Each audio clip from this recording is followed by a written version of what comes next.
इस टाइम हम मौजूद है आईजीएमसी शिमला में जहाँ पर कोरोना के समय रखे गए लोग और इसके अलावा सुरक्षा कर्मियों का मुद्दा काफी दिनों से गरमाया हुआ है।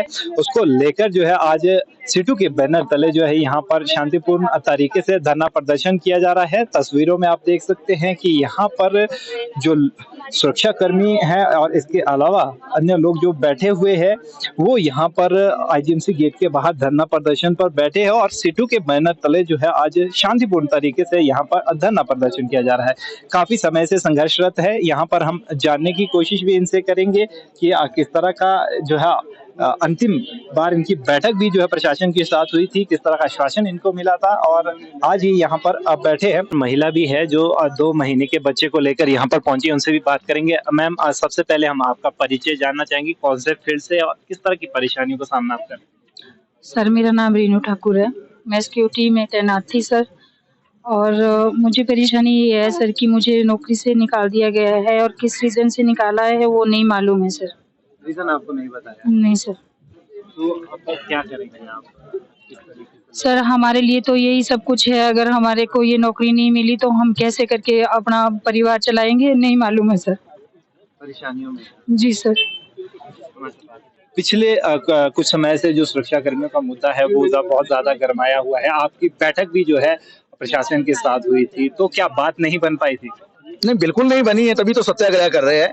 और सत्याग्रह करने की आवश्यकता भी नहीं थी, क्योंकि कानून क्या कहता है कि पुराने कर्मचारी को ही आगे नौकरी पर रखा जाएगा। कितने ठेकेदार यहाँ आए और गए, यही कर्मचारी काम करते रहे। लेकिन आज हम ये कहना चाहते हैं, ये जो मैं टेंडर का डॉक्यूमेंट आपके बीच में रख रहा हूँ आपके माध्यम से, आज यहाँ पर जो है राजनीति चल रही है, कमीशनखोरी चल रही है। आज यहाँ जो है पूरी हिटलरशाही और तानाशाही चल रही है। आप बताइए ना मुझे, ये जब टेंडर आमंत्रित किया गया 29 अप्रैल को और 15 जून इसकी आखिरी तारीख थी बिडिंग की, तो उस समय में जो शर्तें थी उसमें साफ कर दिया गया था कि 2019 से पहले की जो कंपनियां रजिस्टर्ड होंगी वही टेंडर में शामिल हो सकती हैं। टेक्निकल इवैल्यूएशन में ये पॉइंट था। 70 नंबर उस चीज के थे। 70 नंबर का जब आप इवैल्यूएशन करेंगे, 0 नंबर है इस कंपनी के पास। ये कंपनी बनी 2020 में सितंबर में। शर्त क्या थी कि 2019 से पहले बननी चाहिए थी। ये एलिजिबल ही नहीं थी कंपनी, इसको आपने ठेका दे दिया। और आपने ठेका दिया और आपने कहा कि 10 करोड़ रुपए इसका टर्नओवर है। ये इतनी कंपनी आम कंपनी है। आप देख रहे हैं कि जो आज सिक्योरिटी गार्ड काम कर रहे हैं उनको ड्रेस तक नहीं दे पाए। अगर 10 करोड़ टर्नओवर था तो पहले दिन ड्रेस देते ना। ठेका चल रहा है सिक्योर गार्ड का, वर्दी पहनी हुई है पुराने ठेकेदार की, रेनबो की। यानी पैसा भी नहीं है। क्या सोच रहे हैं कि 1 महीने के बाद जब पैसा आएगा तो उससे इनको वर्दी खरीद देंगे, जूते खरीद देंगे, ड्रेस खरीद देंगे, दूसरा चीज खरीद देंगे। हम कहना ये चाह रहे हैं, बहुत बड़ा गड़बड़ झाला आईजीएमसी के अंदर हुआ है, घोटाला हुआ है। हम प्रधानमंत्री को, देश के राष्ट्रपति को लिखने वाले हैं ये पूरा, क्योंकि ये पैसा जो वार्ड अटेंडेंट के लिए, जो सिक्योरिटी गार्ड के लिए, जो सफाई कर्मचारियों के लिए आता है, केंद्र सरकार का आता है। हम लिखने वाले हैं कि यहाँ घोटाला हुआ है। हम राज्यपाल महोदय से मिलने वाले हैं, मुख्यमंत्री से मिलने वाले हैं। इंक्वायरी कॉन्स्टिट्यूट करने की हम मांग कर रहे हैं और दूध का दूध पानी का पानी हो जाएगा। ये कंपनी तो बाहर जाएगी, 100% श्योर है। लेकिन इसके पीछे जो अधिकारी यहाँ शामिल हैं वो जेल की सलाखों के पीछे होंगे, उन पर एफआईआर दर्ज होगी, उन पर मुकदमे होंगे। एक बात हम ये कहना चाहते हैं। दूसरी बात हम क्या कहना चाहते हैं, जो कोविड वॉरियर है, चाहे वो वार्ड अटेंडेंट है, चाहे वो सिक्योरिटी का स्टाफ है, चाहे वो हमारे सफाई के कर्मचारी है, अगर 1 घंटा सफाई का कर्मचारी यहाँ झाड़ू ना दे ना, लग जाएगा पता कि आईजीएमसी के अंदर क्या होगा। लेकिन कोविड वॉरियर्स का शोषण किया इन्होंने। जिस समय में कोई जो है यहाँ टपकता नहीं था, कोई आता नहीं था, ये लोग थे जिन्होंने मरीजों की सेवा की, जो मुर्दे थे उनको उठाया, जिनकी जानें चली गई उनके परिवार को जो है राहत दी। लेकिन आज जो उनको नौकरियों से बाहर कर दिया गया, एक तर्क देके दूसरा तर्क देके, हम कहना चाहते हैं अविलंब ये सारे के सारे कर्मचारियों की नौकरी पर वापसी होनी चाहिए। और हम तो डरा रहे हैं कर्मचारियों को, ये धमकियां दे रहे हैं, अंदर धमकियां दे रहे हैं कि जो बाहर जाएगा आंदोलन में। आप देश के कानून को खत्म करना चाहते हैं। बाबा साहब अम्बेडकर ने जो संविधान लिखा, अनुच्छेद 19 में क्या लिखा कि किसी को भी अपनी एसोसिएशन बनाने का अधिकार, आवाज बुलंद करने का अधिकार है। अंग्रेजों के जमाने में 1926 में जो है यूनियन बनाने का अधिकार मिल गया। आज ये डरा रहे हैं, धमका रहे हैं सबको कि आप बाहर नहीं जा सकते। क्यों? क्योंकि कुछ ना कुछ गड़बड़ झाला ना। अगर ये इतने सच्चे पक्के हैं तो क्यों बोल रहे हैं? और अंदर से क्या बोल रहे हैं कि क्या कर लेंगे ये बाहर आके? चुपचाप ही तो बैठते हैं, आकर मौन प्रदर्शन करते हैं, शांत बैठते हैं। ये हमें उकसा रहे हैं। इनका काम था यहाँ अच्छी सेवा देना, पेशेंट को जो अच्छा सेवा उसकी करना, लेकिन हमें उकसा रहे हैं कि क्या कर लेंगे। अगर हमें आप उकसा रहे हैं तो कोई बात नहीं, अगर आप इस लाइन पे चलते हैं तो हम CITU की ओर से कहना चाहते हैं, हम मरीज के लिए हर वक्त हैं, लेकिन आपके लिए नहीं है। अब यहाँ के प्रबंधन के लिए आपको जो तंगी होगी आने वाले समय में, अगर मजदूर जो आर पार की लड़ाई लड़ेंगे, मुख्यमंत्री साहब स्वयं कह चुके हैं इस बात को कि व्यवस्था परिवर्तन होगी। तो व्यवस्था परिवर्तन का मतलब यह है घोटाला नहीं चलेगा।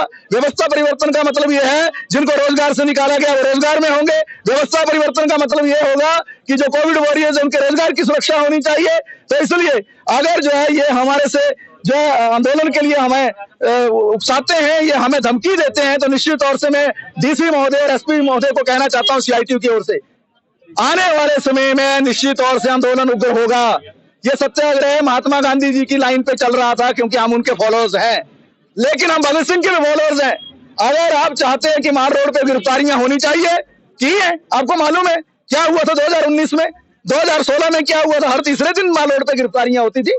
होगा आंदोलन ऐसा अगर ये मजबूर कर रहे हैं?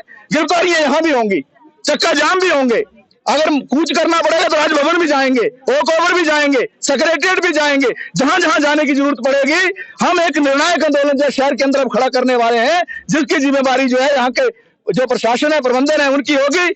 मैं कहना चाहता हूँ DC साहब को और SP साहब को CITU की ओर से कि आप तुरंत हस्तक्षेप करें। आप देख रहे हैं ये गोद में बच्चा लेके 2 महीने का बच्चा लेकर यहाँ आंदोलन में आप ऐसी स्थिति में ले आए।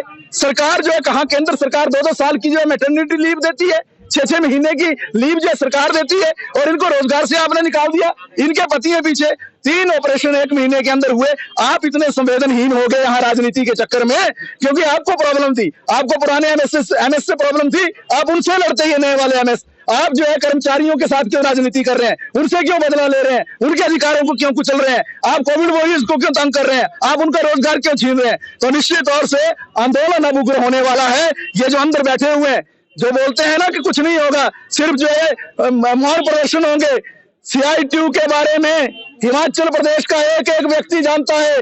जहां जहां जुल्म शोषण अत्याचार होगा, ये लाल झंडा बुलंद होगा, और आंदोलन में जो भी कुर्बानी देनी पड़ेगी, जेलों में जाना पड़ेगा, गिरफ्तारियां देनी पड़ेंगी, डंडे खाने पड़ेंगे, चक्का जाम करने पड़ेंगे, पीछे हटने वाले नहीं है। आज बता देंगे इनको आने वाले समय में कि IGMC के प्रबंधन की तानाशाही और दादागिरी जो है शिमला के अंदर चलने वाली नहीं है। इस पर हम नकेल लगाएंगे, और मैं दावे से कहता हूं आपके चैनलों के माध्यम से कि जब हम जो इस सारे विषय पर जाएंगे, ये सारे डॉक्यूमेंट्स हमने इकट्ठे किए हैं, इनमें से बहुत सारे जो जेल की सलाखों के पीछे होंगे। एक सवाल सबसे बड़ा है, आपने कहा धमकी कौन दे रहा है और कितने ऐसे सुरक्षा कर्मी हैं जो वापस नहीं रखेंगे, क्या कारण रहा है इसके पीछे? और इसके अलावा कोविड वॉरियर भी है, कितने टोटल सारे लोग हैं? ये तो 100 से ज्यादा है जो कोविड वॉरियर्स को मिलाकर, जो सुरक्षा कर्मचारियों को मिलाकर है।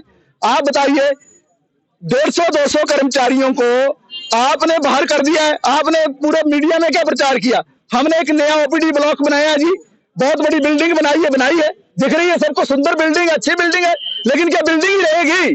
क्या उसमें कर्मचारी नहीं लगेंगे? क्या वार्ड अटेंडेंट नहीं चाहिए वहां?